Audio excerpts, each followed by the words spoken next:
have some terrible, awful, no good, day-ruining news for fans of Star Wars. News that disproves years of rumors from insiders. Rumors that I've reported on this channel in hopes that they might be true.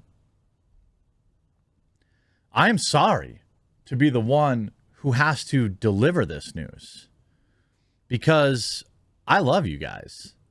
And I've often said that I understand, Star Wars has never been my live or die type thing. That's always been Ghostbusters, Star Trek, He-Man. These are things I loved. But I understand what it's like to have someone come in and destroy something you love. I have the unfortunate task, but a requirement as a man who loves you, to let you know that it appears Kathleen Kennedy has had a 3-year extension.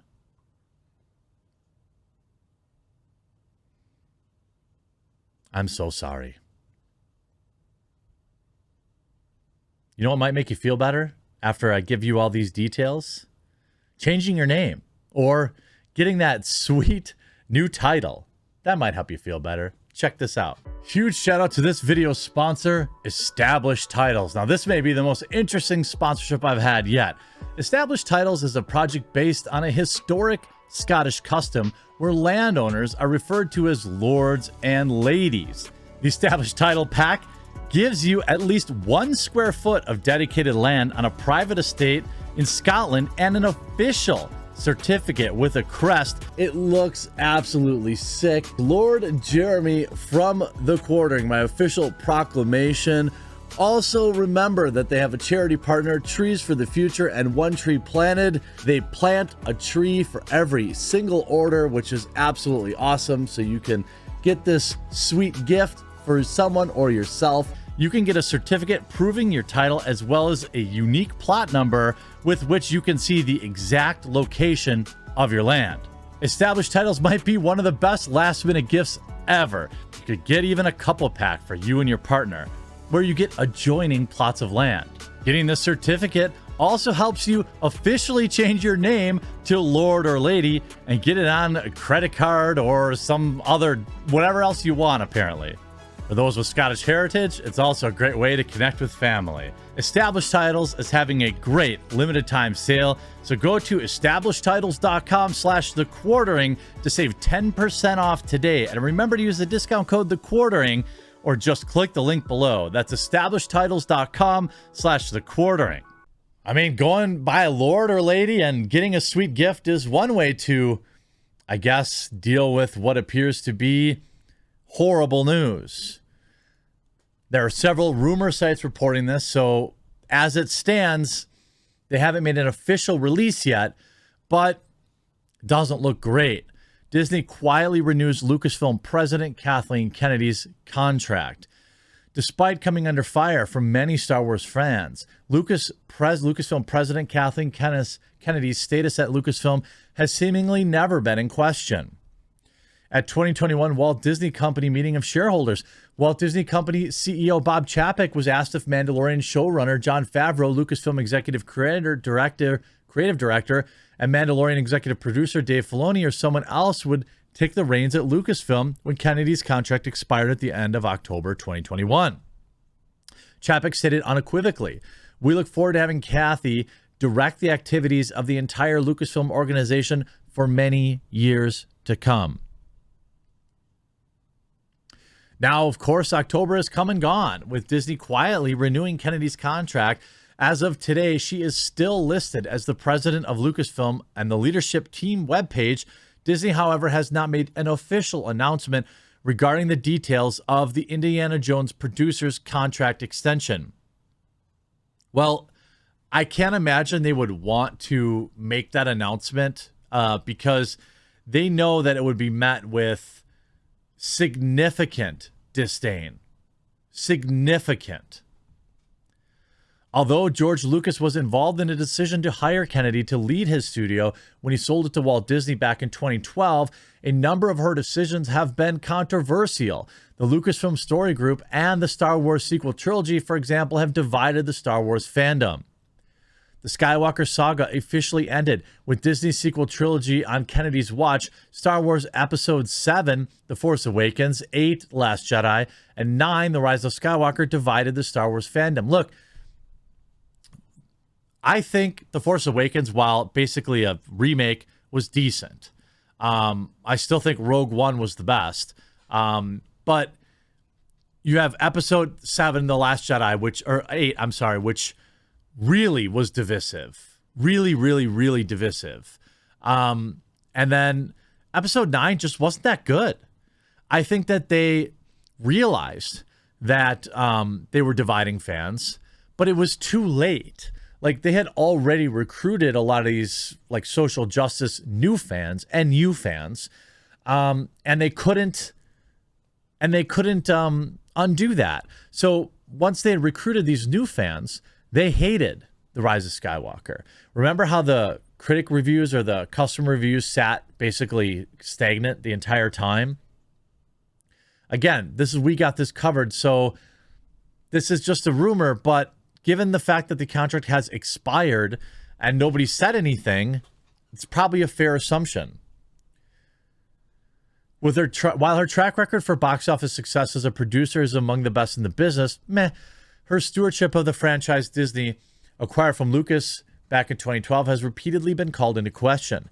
Under Kennedy's watch, countless filmmakers have signed on to various Star Wars projects only to either walk away or be fired. While Patty Jenkins' Rogue Squadron was recently hit with an indefinite delay. I've got more on that too, because it looks like there were, quote, creative differences. Oh, this says here, hit with the indefinite delay after the dreaded creative differences were cited once again. Factor in the wide-ranging disappointment and the lack of Star Wars Disney Plus presence. In the lack of Disney Plus Day presence and the underwhelming conclusion of the sequel trilogy, and folks won't be too thrilled to hear that Matthew Bologna's report that Kennedy had reportedly extended her contract for another 3 years. This is via Puck, P-U-C-K News. It's time to take Star Wars movies away from Kathleen Kennedy. Yeah, but I mean, I guess this says, I'm betting I wasn't the only one who chuckled when news broke Tuesday that the Patty Jenkins Star Wars film, the one that Disney trumpeted with a video of the Wonder Woman director saying her goal was the greatest fighter pilot movie ever made, the one that had the title Rogue Squadron and release date in 2023, the one with its really taken this long designation as Star Wars film to be directed by a woman, was not happening. Well, not happening, just delayed indefinitely. If you believe Disney, scheduling problems, prior commitments, will regroup next year, yada, yada, yada. I talked to a few insiders this week that said the real culprit was the dreaded, quote, creative differences. Specifically, Patty Jenkins couldn't agree on the script with Lucasfilm executives, including Senior Vice President Michelle Raywan. That's not unusual, of course, but it's a laughably reoccurring problem at Lucasfilm under President Kathleen Kennedy. Say agents, top filmmakers are dying to make Star Wars movie until they sign on and experience the micromanagement and plot point by committee process. It happened to the Game of Thrones guys, and who were hired to create a new trilogy but bailed. It also happened to Ryan Roundhead Johnson, writer and director of 2017's The Last Jedi, whose own planned trilogy was shelved. Jenkins wasn't willing to screw around, and she had other projects, notably Wonder Woman 3 at Warner Brothers, where she enjoys more creative freedom. Disney and personal representatives for Jenkins and Kennedy declined to comment. Yeah, I mean, I'd argue that, she's pretty terrible. It's interesting, though, to see, when you look at this here, Patty Jenkins' Rogue Squadron Star Wars movie reportedly delayed due to, quote, creative differences. By the way, I'll say this about Patty Jenkins. I think it's the same Patty Jenkins that I'm watching a crime thriller directed by her, adapted by some of the same guy that did The Chestnut Man. Patty Jenkins' Rogue Squadron Star Wars movie reported delay due to creative differences, meaning Disney wants her to make the film the way they want, and she wants to do her own thing. Now, I would argue that, Wonder Woman, Wonder Woman, the original, did very good. And it was a decent movie. I mean, above average, I'd say. However, Wonder Woman 1984 was garbage. Garbage.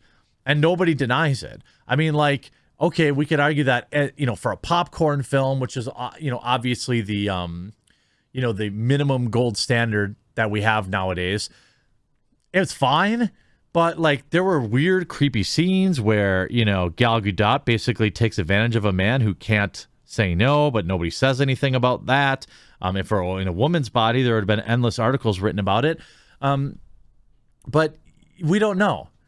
The complaint of most Star Wars fans is that Kennedy has blocked so many progressive ideas that could move the franchise in a more fresh direction. She essentially plays it safe and probably driven more by box office receipts than breaking the mold creatively.